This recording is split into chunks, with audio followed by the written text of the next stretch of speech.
criticism that the government's not acting fast enough. What do you think about that from a modeller's perspective, from a kind of how this will play out perspective?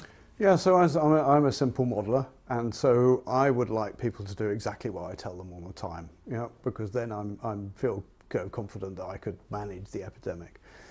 But I can't, and talking to people, getting them to change their behaviour is not my area of expertise. You know, we are asked questions such as, what happens if you close schools?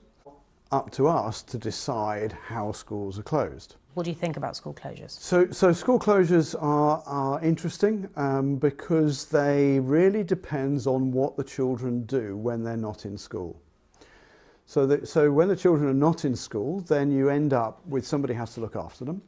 So either people are pulled out of work to look after their kids, or else you find somebody else to look after your kids. So parents look round, and the obvious solution is grandparents, you know, in many cases. And so you end up with a situation where you're actually creating the kind of mixing you exactly want to avoid.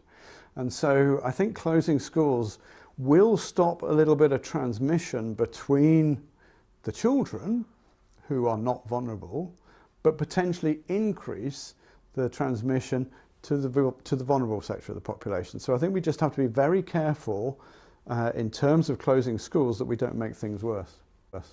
So in terms of changing mindsets, do you think there is a simple message you could give us? So most people have a fear of acquiring the virus. I think a good way of doing it is to imagine that you do have the virus, yeah, and change your behaviour so that you're not transmitting it. Don't think about changing your behaviour so you won't get it. Think about changing your behaviour so you don't give it to somebody else.